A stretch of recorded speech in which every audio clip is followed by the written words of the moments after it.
నమస్తే ఫ్రెండ్స్, ఈరోజు దొండకాయ పులుసు చేసుకున్నాము. ఇలాగ నేను కట్ చేసి ఇలాగా సగంలో సగం కట్ చేశాను. నేనైతే 300 గ్రామ్స్ తీసుకున్నాను, 300 గ్రాములు తీసుకున్నాను. 4 టమాటాలు చిన్నవి, కొద్దిగా కొత్తిమీర, అలాగే ఒక ఎర్రగడ్డ, 1 టేబుల్ స్పూన్ కారము, హాఫ్ టీ స్పూన్ పసుపు. అలాగే నేను కొబ్బరి పేస్ట్ చేశానండి. కొద్దిగా తీసుకుని 20 గ్రామ్స్ తీసుకున్నాను. బాగా మెత్తగా మిక్సీ పట్టుకున్నాను. చిన్న నిమ్మకాయ సైజ్ అంతా చింతపండు తీసుకున్నానండి. నేనైతే ధనియాలు, జీలకర్ర, మెంతులు పౌడర్ చేసి పెట్టాను. దీని వీడియో కూడా చేశానండి. ఇది 1 స్పూన్ వేసుకున్నాము. పులుసులోకి చాలా బాగుంటాయి.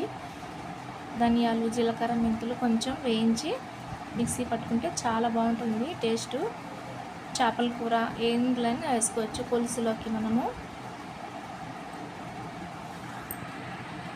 ఓకే అండి, ఇప్పుడు అన్నీ మొత్తం మిక్స్ చేసేసుకున్నాము. టమాటాలు, దొండకాయలు, ఎర్రగడ్డలు, కొత్తిమీర అన్నీ వేసేసుకున్నాము. అన్నీ కలిపేసి మనం కర్రీ లాగా చేసుకొని ఉడికించుకుందామండి.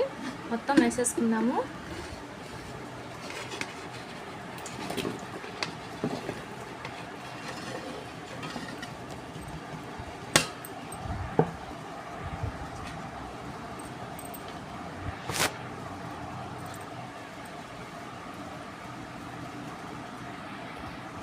అలాగే కారము, పసుపు మనం వేసుకున్నాం కదా, అలాగే కొబ్బరి పేస్ట్,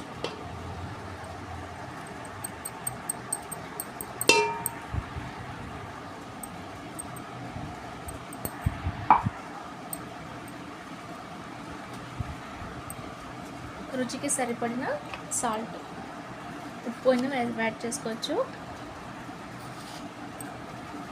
ఓకే అండి, ఇప్పుడు మొత్తం మిక్స్ చేసుకున్నాము.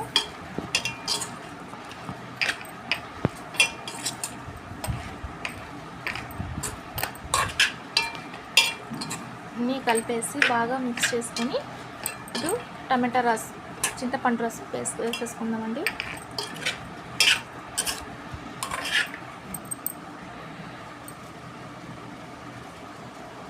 హాఫ్ టీ స్పూన్ ధనియాలు, జీలకర్ర, మెంతులు పొడి వేసేసుకున్నాము. ఇప్పుడు బాగా మిక్స్ చేసుకొని చింతపండు రసం వేసేసుకుందామండి.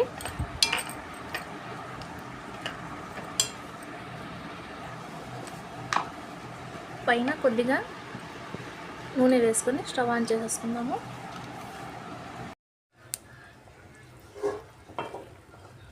బాగా ఉడుకుతుంది కర్రీ, ముక్కలు బాగా మెత్తపడాలి.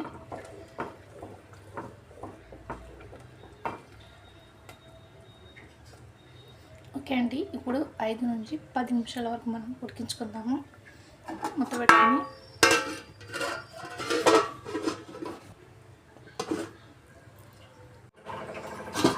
చూడండి ఫ్రెండ్స్, బాగా ముక్కలు బాగా మెత్తగా ఉడికిపోయాయి. కర్రీ రెడీ అయిపోయింది. స్టవ్ ఆఫ్ చేసేసుకున్నాము.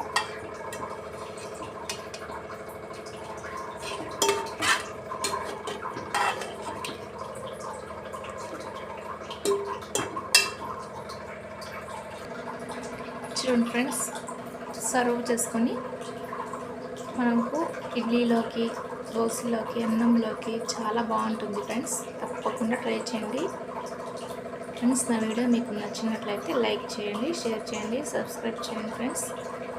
తప్పకుండా మీరు ట్రై చేయండి ఒకసారి, చాలా బాగుంటుంది.